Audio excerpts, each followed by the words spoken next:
Hello dear students, നിമെക്സ് അക്കാദമിയുടെ മറ്റൊരു വീഡിയോയിലേക്ക് സ്വാഗതം.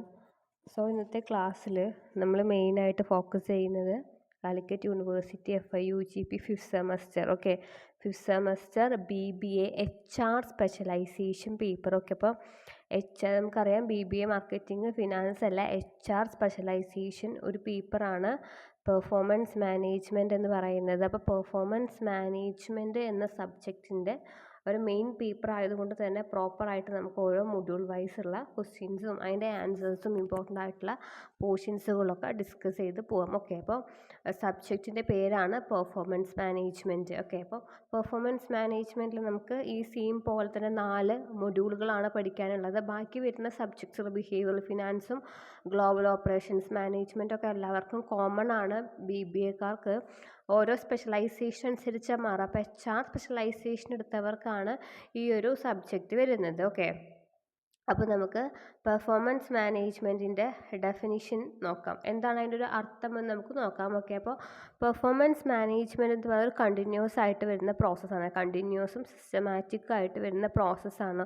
ഓർഗനൈസേഷനിൽ എംപ്ലോയീസിൻ്റെ പെർഫോമൻസ് മാനേജ് ചെയ്യുക, അങ്ങനെ നല്ല രീതിയിൽ പ്രോപ്പറായിട്ട് മാനേജ് ചെയ്തിട്ട് ഓർഗനൈസേഷൻ്റെ ഗോൾ അച്ചീവ് ചെയ്യാൻ വേണ്ടിയിട്ട് സഹായിക്കുന്ന ഒരു പ്രോസസ്സാണ് പെർഫോമൻസ് മാനേജ്മെൻറ്റ് എന്ന് പറയുന്നത്.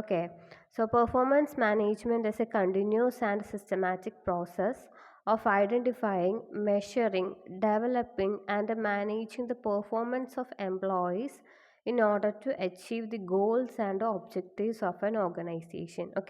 So അപ്പോൾ ഒരു ഓർഗനൈസേഷനിൽ എംപ്ലോയീസിൻ്റെ പെർഫോമൻസ് മാനേജ് ചെയ്തിട്ട് അവർക്ക് ഈ പറഞ്ഞ പോലെ തന്നെ ഓർഗനൈസേഷനിൽ ഗോൾ അച്ചീവ് ചെയ്യാൻ വേണ്ടിയിട്ട് സഹായിക്കുന്ന ഒരു പ്രോസസ്സ് കൂടിയാണ്. ഇനി പല ആളുകളും അതിന് പല മീനിങ്ങാണ് നൽകിയിട്ടുള്ളത്. ആംസ്ട്രോങ്ങിൻ്റെ അഭിപ്രായത്തിൽ പെർഫോമൻസ് മാനേജ്മെൻറ്റ് എന്ന് പറഞ്ഞാൽ contributes to the effective management of individuals and teams in order to achieve high levels of organisational performance. ഓർഗനൈസേഷനിൽ ഹൈ പെർഫോമൻസ് അച്ചീവ് ചെയ്യാൻ വേണ്ടിയിട്ട് സഹായിക്കുന്ന ഒരു കോൺട്രിബ്യൂട്ടീവ് ഫങ്ഷൻ കൂടിയാണ് പെർഫോമൻസ് മാനേജ്മെൻറ്റ് എന്നാണ് ആംസ്ട്രോങ് പറഞ്ഞിട്ടുള്ളത്. അപ്പോൾ ആംസ്ട്രോങ്ങിൻ്റെ അഭിപ്രായത്തിൽ പെർഫോമൻസ് മാനേജ്മെൻറ്റിൻ്റെ ഡെഫിനിഷൻ ഈ ഒരു ഡെഫിനിഷനാണ്. ഇനി ഏറ്റവും സിമ്പിളായിട്ട് പറയുകയാണെങ്കിൽ performance management is a process of helping employees perform better and ensuring their performance contributes to the achievement of organisational goals.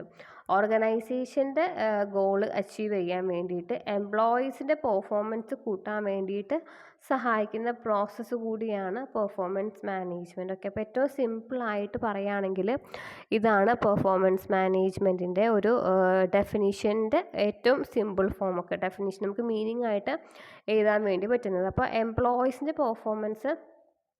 പെർഫോമൻസിൽ contribute ചെയ്യുക, അത് മുഖേന നമ്മുടെ ഓർഗനൈസേഷനിൽ ഗ്രോത്ത് അച്ചീവ് ചെയ്യുക. അതാണ് മീനിങ്. ഇനി അതിൻ്റെ സ്കോപ്പ് പറയുകയാണെങ്കിൽ പെർഫോമൻസ് മാനേജ്മെൻറ്റിൻ്റെ സ്കോപ്പ്, അതിൻ്റെ സാധ്യതകൾ എന്തൊക്കെയാണെന്ന് പറയുന്നത്. അപ്പോൾ ഒരുപാട് ഏരിയാസിൽ ഇപ്പോൾ പ്ലാനിങ്ങിന്, കൺട്രോളിങ്ങിന്, റിക്രൂട്ട്മെൻറ്റിന്, മോണിറ്ററിങ്ങിനൊക്കെ തന്നെ ഈ പറഞ്ഞ പോലെ തന്നെ പെർഫോമൻസ് മാനേജ്മെൻറ്റ് സഹായിക്കുന്നുണ്ട്. So the major areas of performance management, major areas ഏതൊക്കെയെന്ന് പറഞ്ഞാൽ പെർഫോമൻസ് പ്ലാനിങ്ങിന് സഹായിക്കുന്നുണ്ട്, അതേപോലെ തന്നെ ഗോൾസ് സെറ്റ് ചെയ്യാൻ വേണ്ടിയിട്ട് സഹായിക്കുന്നുണ്ട്. KRA എന്ന് പറഞ്ഞാൽ key result areas. Key result ഏരിയാസിൽ സഹായിക്കുന്നുണ്ട്. കീ പെർഫോമൻസ് ഇൻഡിക്കേറ്റേഴ്സ് KPI അതിന് സഹായിക്കുന്നുണ്ട്. പിന്നെ ഓരോ പെർഫോമൻസ് മോണിറ്റർ ചെയ്യാൻ സഹായിക്കുന്നുണ്ട്. ആ പെർഫോമൻസുകൾ റിവ്യൂ ചെയ്യാൻ പെർഫോമൻസ് അപ്രൈസലിന് ആൻഡ് അതേപോലെ തന്നെ എംപ്ലോയീസിൻ്റെ പെർഫോമൻസിൻ്റെ ഗ്യാപ്പ് കണ്ടെത്താനും എംപ്ലോയീനെ നല്ല രീതിയിൽ ഡെവലപ്മെൻറ്റ് ചെയ്തെടുക്കാൻ വേണ്ടിയിട്ടും കോച്ചിങ് കൊടുക്കാനും കൗൺസിലിങ്ങിനും റിവാർഡിനൊക്കെ സഹായിക്കുന്നുണ്ട്. അപ്പോൾ ഇതൊക്കെയാണ് മെയിനായിട്ട് സ്കോപ്പായിട്ട് നമുക്ക് എഴുതാൻ പറ്റുന്ന പോയിൻ്റ്. പെർഫോമൻസ് മാനേജ്മെൻറ്റിൻ്റെ മേജർ ഏരിയാസ്, പല ഏരിയകളിലും പെർഫോമൻസ് മാനേജ്മെൻറ്റ് യൂസ് ചെയ്യുന്നുണ്ട്. റിവ്യൂ, അപ്രൈസൽ, അതേപോലെ തന്നെ ഡെവലപ്മെൻറ്റിന്, കൗൺസിലിങ്ങിന്, പെർഫോമൻസ് റെക്കഗ്നീഷന്, കരിയറിൽ ഫ്യൂച്ചറിൽ ഡെവലപ്മെൻറ്റിനൊക്കെ വേണ്ടിയിട്ട് സഹായിക്കുന്നുണ്ട്. ഇനി നമുക്കതിൻ്റെ ഫീച്ചേഴ്സുകൾ ഓരോന്നോരോന്നായിട്ട് ഡിസ്കസ് ചെയ്ത് പോവാം. Features of performance management. എന്താണ് പെർഫോമൻസ് മാനേജ്മെൻറ്റിൻ്റെ ഫീച്ചേഴ്സ് എന്ന് നോക്കാം. അപ്പോൾ നമ്മൾ ഓൾറെഡി പറഞ്ഞല്ലോ, പെർഫോമൻസ് ഇമ്പ്രൂവ് ആക്കിയിട്ട് കമ്പനിയുടെ ഗ്രോത്ത് കൂട്ടാൻ വേണ്ടി സഹായിക്കുന്ന ഒരു പ്രോസസ്സാണ് പെർഫോമൻസ് മാനേജ്മെൻറ്റ് എന്ന് പറഞ്ഞു. സോ അതിൻ്റെ ഫീച്ചേഴ്സ് പറയുന്നത് അതൊരു കണ്ടിന്യൂസ് പ്രോസസ്സാണ്. ഓക്കെ, കണ്ടിന്യൂസ് എന്ന് പറഞ്ഞാൽ ഇന്ന് പെർഫോം ചെയ്തു അത് എൻഡ് ചെയ്യുന്നില്ല. സോ എപ്പോഴും അത് കണ്ടിന്യൂസ് ആയി പോയിക്കൊണ്ടേയിരിക്കും. അതേപോലെ തന്നെ ഗോൾ ഓറിയൻറ്റഡ്. ഓക്കെ, ഗോൾ എന്ന് പറഞ്ഞാൽ ഇൻഡിവിജ്വലായാലും ഡിപ്പാർട്ട്മെൻറ്റിലായാലും ഒരു ഓർഗനൈസേഷൻ്റെ ഗോളിന് വേണ്ടിയിട്ട് ഫോക്കസ് ചെയ്യുന്നൊരു പ്രോസസ്സാണ്. അതുകൊണ്ട് തന്നെ ഇറ്റ്സ് ഗോൾ ഓറിയൻറ്റഡ് പ്രോസസ്സ്.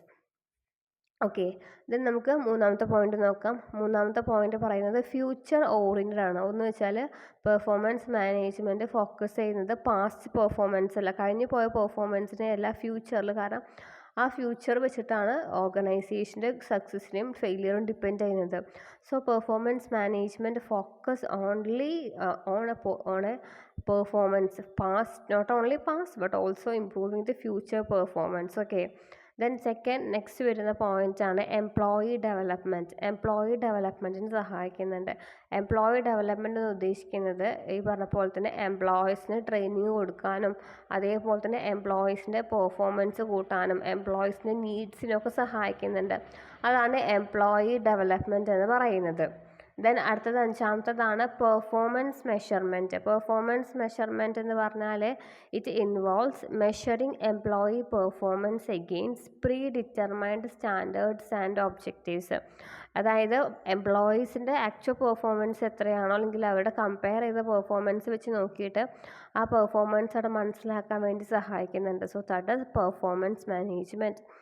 അതേപോലെ തന്നെ റെഗുലർ ഫീഡ്ബാക്കുകൾ, ഇപ്പോൾ എന്തെങ്കിലും പെർഫോമൻസിലാണെങ്കിലും എന്തെങ്കിലും ഒരു ഡീവിയേഷൻസ് കണ്ടാൽ ആ ഡീവിയേഷന് എഗെയിൻസ്റ്റ് ആയിട്ട് മെഷർ ചെയ്യാൻ സഹായിക്കുന്നുണ്ട്. സോ റെഗുലർ ആയിട്ടുള്ള feedback, employees receive regular feedback about their performance. Then അടുത്ത പ്രോസസ്സാണ് പാർട്ടിസിപ്പേറ്റീവ് പ്രോസസ്സ്. പാർട്ടിസിപ്പേറ്റ് എന്ന് ഉദ്ദേശിക്കുന്നത് ഒരു ഗോൾ സെറ്റ് ചെയ്യാനും അതിൻ്റെ ബേസിൽ പെർഫോം ചെയ്യാനും സഹായിക്കുന്നുണ്ട്. സോ പെർഫോമൻസ് മാനേജ്മെൻറ്റ് എല്ലാവരെയും ഉൾക്കൊള്ളിച്ച് ചെയ്യുന്നൊരു പ്രോസസ്സായ ഒരു പാർട്ടിസിപ്പേറ്റീവ് പ്രോസസ്സാണ്. ഓർഗനൈസേഷൻ്റെ ഗോളുമായിട്ട് രണ്ടും കൂടിയിട്ട് മെയിൻറ്റെയിൻ ചെയ്ത് പോകുന്നുണ്ട്, linked with an organisational goals. പിന്നെ ഈ പറഞ്ഞ പോലെ തന്നെ കണ്ടിന്യൂസ് ഇമ്പ്രൂവ്മെൻറ്റ്, റിവാർഡ് കൊടുക്കുന്നുണ്ടായിരിക്കാം. ഓക്കെ, അപ്പോൾ ഇത്രയാണ് 10 പോയിൻറ്റ് മെയിനായിട്ട് വരുന്ന ഫീച്ചേഴ്സ്. പെർഫോമൻസ് മാനേജ്മെൻറ്റിൻ്റെ 10 പോയിൻറ്റും അതിൻ്റെ എക്സ്പ്ലനേഷൻ നമ്മൾ വളരെ ക്വിക്ക് ആൻഡ് സിമ്പിളായിട്ടാണ് പറഞ്ഞു പോയിട്ടുള്ളത്. സോ ഇത്രയും പോയിൻറ്റ്സുകൾ നിങ്ങൾ നോട്ട്സ് ഉണ്ടാക്കിയിട്ടോ അല്ലെങ്കിൽ ഈ പോയിൻറ്റ്സുകൾ നിങ്ങൾ നോട്ട്സ് എഴുതി മനസ്സിലാക്കി പഠിക്കുക. ഓക്കെ, സോ അടുത്ത് നമുക്ക് അതിൻ്റെ പ്രിൻസിപ്പിൾസ് പഠിക്കാം. ഓക്കെ, സോ ഇതാണ് principles of performance management. Performance മാനേജ്മെൻറ്റിൻ്റെ പ്രിൻസിപ്പിൾസ് എന്തൊക്കെയായിരിക്കാമെന്ന് നോക്കാം. ഈ ഏരിയയും ഇമ്പോർട്ടൻ്റ് ആണ്, എക്സാമിന് നിർബന്ധമായിട്ടും ചോദിക്കുന്ന ഒരു ഏരിയയാണ് പ്രിൻസിപ്പിൾസ്, അതായത് പെർഫോമൻസ് മാനേജ്മെൻറ്റിൻ്റെ പ്രിൻസിപ്പിൾസ്. ഒക്കെ, ഫസ്റ്റ് പറയുന്ന പ്രിൻസിപ്പിളാണ് ക്ലാരിറ്റി ഓഫ് ഒബ്ജക്ട്സ്. ഞങ്ങളുടെ ടെക്സ്റ്റ് ബുക്കിൽ ഈ കുറച്ചും കൂടി പോയിൻറ്റ്സുകൾ വൈഡായിട്ടാണ് കൊടുത്തിട്ടുള്ളത്. നമ്മളിത് വളരെ ബ്രീഫാക്കിയിട്ട് ഷോർട്ടായിട്ടാണ് ഇവിടെ ഓരോ പോയിൻറ്റ്സും പറഞ്ഞു പോകുന്നത്. അപ്പോൾ നിങ്ങൾക്ക് അത് കണ്ടിട്ട് കൺഫ്യൂഷൻ വരരുത്. ടെക്സ്റ്റ് ബുക്കിലുള്ളത് വളരെ കുറച്ചും കൂടി വൈഡായിട്ട് നമ്മളത് സിംപ്ലിഫൈ ചെയ്തിട്ടാണ് ഈ ഒരു പോയിൻറ്റിലോട്ട് മാറ്റിയിട്ടുള്ളത് കേട്ടോ. അപ്പോൾ ചിലപ്പോൾ ടെക്സ്റ്റ് ബുക്കിൽ സെറ്റിംഗ് ഒബ്ജക്റ്റീവ്സിനൊക്കെ ആവും, അതിനെ നമ്മൾ ക്ലാരിഫൈ ഓഫ് ഒബ്ജക്റ്റീവ്സ്, അതായത് എംപ്ലോയീസിന് ക്ലിയർലി അണ്ടർസ്റ്റാൻഡ് ചെയ്യാൻ പറ്റണം എന്താണ് കമ്പനിക്ക് അച്ചീവ് ചെയ്യേണ്ടത്. So that is clarity of objectives ആണ് ഫസ്റ്റ് പ്രിൻസിപ്പിൾ. എന്തിനാണോ പെർഫോമൻസ് മാനേജ്മെൻറ്റ് അപ്ലൈ ചെയ്യേണ്ടത് അതിൽ ക്ലാരിറ്റി ഉണ്ടായിരിക്കണം. രണ്ടാമത്തേതാണ് അലൈൻമെൻറ്റ് വിത്ത് ഓർഗനൈസേഷൻ ഗോൾസ്. അതായത് ഓർഗനൈസേഷൻ്റെ ഗോൾസ് അനുസരിച്ച് വേണം എംപ്ലോയീസ് അവിടെ വർക്ക് ചെയ്യാൻ വേണ്ടിയിട്ട്. ഇൻഡിവിജ്വൽ ഒബ്ജക്റ്റീവ്സ് ഈ പറഞ്ഞ പോലെ തന്നെ ആ ഓർഗനൈസേഷൻ ഒബ്ജക്റ്റീവ്സുമായിട്ട് ലിങ്ക് ചെയ്തിട്ട് വേണം അവിടെ ഗ്രോത്ത് ഉണ്ടാക്കിയെടുക്കാൻ. അതാണ് അലൈൻമെൻറ്റ് വിത്ത് ഓർഗനൈസേഷണൽ ഗോൾസ് എന്ന് പറയുന്നത്.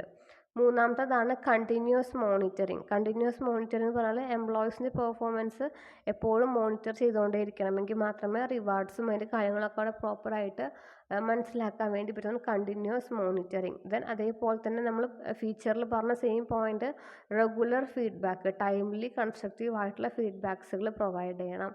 ദെൻ ഫെയർനെസ് ആൻഡ് ട്രാൻസ്പാരൻസി, അതായത് എംപ്ലോയീൻ്റെ പെർഫോമൻസ് മെഷർ ചെയ്യുന്നത് ഫെയറും ട്രാൻസ്പാരൻറ്റും ആയിരിക്കണം. ദെൻ എംപ്ലോയി പാർട്ടിസിപ്പേഷൻ, എല്ലാ എംപ്ലോയീസും ഒരു ഗോൾ സെറ്റ് ചെയ്തിട്ട് ആ ഗോൾ അച്ചീവ് ചെയ്യാൻ വേണ്ടിയിട്ട് പ്രവർത്തിക്കണം. അതാണ് എംപ്ലോയി പാർട്ടിസിപ്പേഷൻ എന്ന് പറയുന്നത്. ദെൻ ഏഴാമത്തേതാണ് ഇഫക്റ്റീവ് കമ്മ്യൂണിക്കേഷൻ. അതായത് മാനേജേഴ്സും എംപ്ലോയീസും തമ്മിൽ നല്ലൊരു കമ്മ്യൂണിക്കേഷൻ ഉണ്ടെങ്കിൽ മാത്രമേ അവിടെ പ്രോപ്പറായിട്ട് റൺ ചെയ്യുള്ളൂ. സോ ഏഴാമത്തെ പ്രിൻസിപ്പിളാണ് ഇഫക്റ്റീവ് കമ്മ്യൂണിക്കേഷൻ എന്ന് പറയുന്നത്. അടുത്ത എട്ടാമത്തെ പ്രിൻസിപ്പിളാണ് ഡെവലപ്മെൻറ്റ് ഓഫ് ഓറിയൻറ്റേഷൻ. അതായത് വർക്ക് ചെയ്യുന്ന എംപ്ലോയീസിന് അവരുടെ പെർഫോമൻസ് കൂട്ടാൻ വേണ്ടിയിട്ട് ഫോക്കസ് ചെയ്യണം. അതാണ് development orientation. Then recognition and reward. റെക്കഗ്നീഷനും നല്ല പെർഫോമൻസിന് എപ്പോഴും അതിനുള്ള അംഗീകാരം റിവാർഡ്സും കൊടുക്കണം. അതാണ് റെക്കഗ്നീഷൻ ആൻഡ് റിവാർഡ് എന്ന് പറയുന്നത്. ദെൻ പത്താമത്തെ പോയിന്റ് ഫ്ലെക്സിബിലിറ്റി. ഫ്ലെക്സിബിൾ ആയിരിക്കണം മാനേജ്മെൻറ്റ്. ഓക്കെ, അപ്പോൾ 10 പ്രിൻസിപ്പിളാണ് പഠിക്കാനുള്ളത്. ടെക്സ്റ്റ് ബുക്കിലുള്ളതിനേക്കാളും കുറച്ചും കൂടി സിംപ്ലിഫൈഡ് ആയിട്ടുള്ള പോയിന്റ്സ് ആണ്. സോ നിങ്ങൾക്ക് ഡൗട്ട് വരേണ്ട ആവശ്യമില്ല. Okay, so these are the important principles of performance management. Performance മാനേജ്മെൻറ്റിൻ്റെ ഇമ്പോർട്ടൻ്റ് ആയിട്ട് വരുന്ന പ്രിൻസിപ്പിളാണ്. വളരെ ഫോക്കസ്ഡ് ആയിട്ട് നിങ്ങൾ നോട്ട്സ് ഉണ്ടാക്കിയിട്ട് തന്നെ പഠിക്കേണ്ട ഒരു ഏരിയയാണ്. ഇനി നമുക്ക് അടുത്തൊരു ഏരിയ നോക്കാം. അടുത്ത് നമുക്ക് ബെനിഫിറ്റ്, പെർഫോമൻസ് മാനേജ്മെൻറ്റിൻ്റെ ബെനിഫിറ്റ് എന്തൊക്കെയാണെന്നാണ് അടുത്ത പഠിക്കേണ്ട topic. Benefit of performance management. Benefit എന്തൊക്കെയാണ്? അതായത് ഇത് എംപ്ലോയീസിന് ബെനിഫിറ്റ് ഉണ്ടാവില്ല. എംപ്ലോയീസിന് പെർഫോമൻസ് കൂടാനും എംപ്ലോയീസിന് സ്കിൽസ് കൂടാനും സഹായിക്കും. അതേപോലെ തന്നെ കമ്പനിക്ക് ഗ്രോത്ത് ഉണ്ടാകും. കമ്പനിക്ക് എംപ്ലോയീസിന് ഈ പറഞ്ഞ പോലെ തന്നെ ബെനിഫിറ്റ് ഉണ്ടാകും. അപ്പോൾ നമുക്ക് പെർഫോമൻസ് മാനേജ്മെൻറ്റ് മെയിൻ പോയിന്റ് നോക്കുന്നത് ബെനിഫിറ്റ് ടു എംപ്ലോയീസ്. എംപ്ലോയീസിന് കിട്ടുന്ന ബെനിഫിറ്റ് എന്ന് പറഞ്ഞാൽ എംപ്ലോയീസിന് പെർഫോമൻസ് കൂടാനും പിന്നെ എംപ്ലോയിക്ക് ആ ഓർഗനൈസേഷനെ കുറിച്ച് മനസ്സിലാക്കാനും പിന്നെ കറക്റ്റ് ഒരു റെഗുലർ ഫീഡ്ബാക്ക്, എംപ്ലോയീസിന് നല്ല ഒരു ഫീഡ്ബാക്ക് കിട്ടാനും അതേപോലെ തന്നെ അവരുടെ സ്കില്ല് ഇമ്പ്രൂവ് ചെയ്യാൻ, കരിയർ ഡെവലപ്മെൻറ്റിന് മോട്ടിവേഷൻ കൂട്ടാൻ, ഭാവിയിൽ അവർക്ക് റെക്കഗ്നീഷനും റിവാർഡ്സും കിട്ടാനൊക്കെ തന്നെ സഹായിക്കുന്നുണ്ട്. അപ്പോൾ ബെനിഫിറ്റ് ഈ പെർഫോമൻസ് മാനേജ്മെൻറ്റ് മൂലം എംപ്ലോയീസിന് കിട്ടുന്ന ബെനിഫിറ്റുകളാണ് വളരെ ഷോർട്ടാക്കിയിട്ട് നമ്മളൊരു 10 പോയിൻറ്റ്സുകളായിട്ടിവിടെ കൊടുത്തിട്ടുള്ളത് അല്ലേ. അപ്പോൾ ബെനിഫിറ്റ് എംപ്ലോയീസിന് മാത്രമല്ല കിട്ടുന്നുണ്ടാവുക, ഓർഗനൈസേഷനും കിട്ടും. ഓക്കെ, സോ അതാണ് ഓർഗനൈസേഷന് കിട്ടുന്ന ഒബ്ജക്റ്റീവ്സ്. ഓർഗനൈസേഷൻ്റെ ഗോൾ കൂട്ടാൻ, എംപ്ലോയീസിൻ്റെ പ്രൊഡക്ടിവിറ്റി കൂട്ടാൻ ആൻഡ് അതേപോലെ തന്നെ ഓർഗനൈസേഷൻ്റെ പെർഫോമൻസ് കൂട്ടിയെടുക്കാൻ സഹായിക്കുന്നുണ്ടായിരിക്കാം. പിന്നെ ഈ പറഞ്ഞ പോലെ തന്നെ ഡെവലപ്മെൻറ്റിന് സഹായിക്കുന്നുണ്ടാകാം, എംപ്ലോയി എൻഗേജ്മെൻറ്റിന് സഹായിക്കുന്നുണ്ടാകാം, പ്ലാനിങ്ങിന്, അതേപോലെ തന്നെ പ്രോപ്പറായിട്ട് ഹ്യൂമൻ റിസോഴ്സുകൾ അലോക്കേറ്റ് ചെയ്യാൻ സഹായിക്കുന്നുണ്ടാകാം, കമ്മ്യൂണിക്കേഷൻ ഓർഗനൈസേഷൻ്റെ കമ്മ്യൂണിക്കേഷൻ ഇമ്പ്രൂവ് ചെയ്യാൻ സഹായിക്കുന്നുണ്ടാകാം. ഓക്കെ, അതൊക്കെയാണ് ഒരു ഓർഗനൈസേഷൻ ഈ പറഞ്ഞ പോലെ തന്നെ പെർഫോമൻസ് മാനേജ്മെൻറ്റ് മൂലം ഓർഗനൈസേഷന് കിട്ടുന്ന കാര്യങ്ങൾ. ഓക്കെ, അപ്പോൾ ഇത്രയാണ് പെർഫോമൻസ് മാനേജ്മെൻറ്റ് ഒരു ബേസ് ആയിട്ട് വരുന്ന ഒരു ക്ലാസ് എന്ന് പറയുന്നത്. ഇനി നമുക്ക് വരുന്ന ക്ലാസ്സുകളിൽ ഹിസ്റ്ററി, ഓക്കെ, പെർഫോമൻസ് മാനേജ്മെൻറ്റിൻ്റെ ഹിസ്റ്ററിയും അതിൻ്റെ ബാക്കിയുള്ള കാര്യങ്ങളൊക്കെ നമുക്ക് ഡിസ്കസ് ചെയ്യാവുന്നതാണ്. സോ നിങ്ങൾ ഈ വീഡിയോ കാണുന്ന ആർക്കെങ്കിലും ഓൺലൈൻ ട്യൂഷൻ ക്ലാസ്സുകളും നമ്മുടെ സ്റ്റഡി മെറ്റീരിയൽസ് ആവശ്യമുണ്ടെങ്കിൽ നിങ്ങൾക്ക് താഴെ കാണുന്ന നമ്പറിൽ, നമ്മുടെ അക്കാദമിയുടെ ഈ നമ്പറിൽ കോൺടാക്റ്റ് ചെയ്യാവുന്നതാണ്. സോ സ്റ്റഡി മെറ്റീരിയൽസ് നമ്മൾ വളരെ സിംപ്ലിഫൈഡ് ആയിട്ടാണ് പ്രൊവൈഡ് ചെയ്യുന്നത്. ആവശ്യമുള്ളവർ കോൺടാക്റ്റ് ചെയ്യാം. ഈ വീഡിയോ ഇഷ്ടപ്പെട്ടാൽ ചാനൽ ലൈക്ക് ചെയ്യാനും സബ്സ്ക്രൈബ് ചെയ്യാനും മറക്കരുത്. സോ നെക്സ്റ്റ് വീഡിയോയിൽ വീണ്ടും കാണാം. Okay, thank you.